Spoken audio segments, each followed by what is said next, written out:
Hello, people. Super Ambassador again doing this thing as usual. I share my opinion.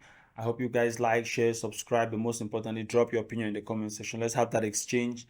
Let's all learn from it, and then hopefully we can all get the word out there. Your opinion matters. So today I'll be talking about Africa needs more legacy businesses. We need to build those businesses that can fund our government and fund our structures. Same here, Eleni. Spent a few days with your father. Yes, that's correct. I had the best time. And both of you are part of the business. Fatima, what does your role entail? So really my role oversees the commercial strategy for the group.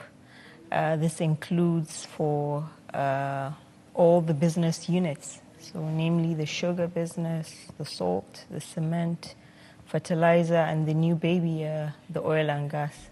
It's a big baby. It is, it is. I'm Executive Director Operations of Dangote Sugar Company. I started with strategy for like 2.5 years. Then I moved to risk for another 2 years. Then to Dangote Sugar, where I continue doing strategy for 3 years. Did you find that it was very difficult to prove yourselves because your father is the president I would say of Dangote so. Industries? And not just because he's the president. He's somebody that is extremely hardworking.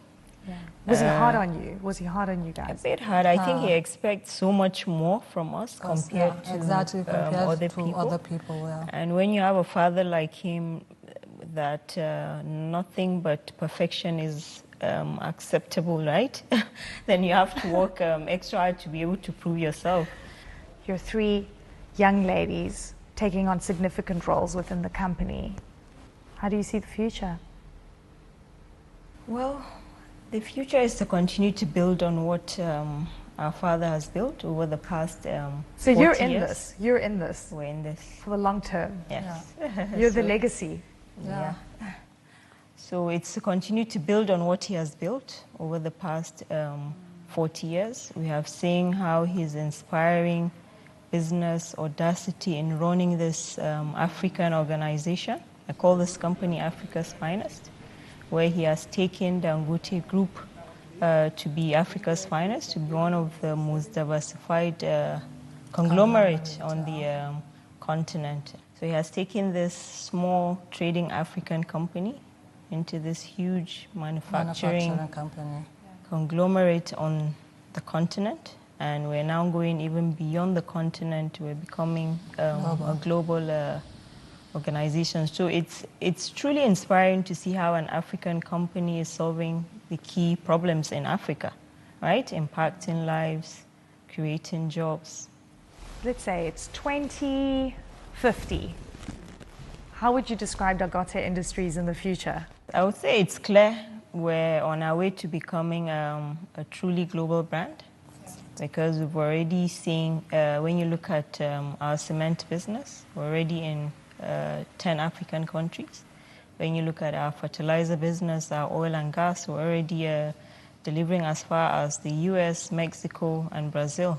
So this is to show you that we have high quality international standard products, and our products can go and be sold anywhere in the world. So really the vision is to have our footprints everywhere. I was just looking at the case of the Dangote family and all what's happening around Dangote right now. And I was thinking to myself, in other systems, the corporate world controls the political world. But the political world is in front, but we all know that the corporate people pull the strings. When you hear fundraising, these people have raised amount of millions of dollars for this campaign, Trump campaign, these campaigns, because they know that they have the agenda which they're putting on the table with their funding, and this politician is willing to execute that agenda when he becomes president. But when our politicians don't fund it, and we expect donors supposed to fund our systems, they have to push their own agenda. So people like Dangote should be very active in even other African countries to push his agenda, to make sure that he can be able to pull those things back. Okay, I funded your government, I funded this, and you should make this happen for me. When I see what's happening to Dangote in Nigeria, I begin to wonder, doesn't he have lobbies? Doesn't he have people in government? Doesn't he have? He should instead be the one who pushes. He should not be the one that is acting like a victim in Nigeria. Not in Nigeria, at least not.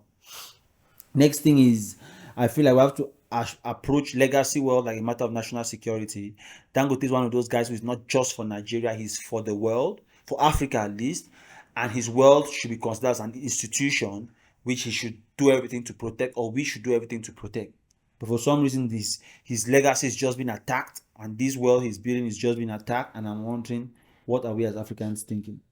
Also, as I said, he needs to be very strategic. So businessmen are those guys who, yeah, we should not even be able to read his cards. I think he's a very strategic guy, but this time I don't know what's happening. It might just still be strategy to play the victim, but the end will tell us what he was doing and what he was thinking.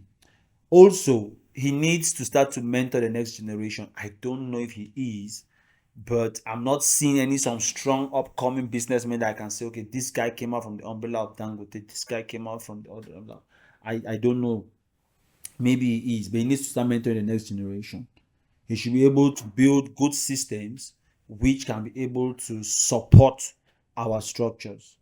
So when I see what's happening to Dangote, I begin to question, is it that we don't know, or is it that we don't care? But when we don't know and we don't care, when the consequences come, we'll face it. I always say that when I see what's happening to Dangote, it should not be happening, but it's just a consequence of the kind of choices he has been making. Either when he tries to be very neutral and passive with certain things, that's what happens.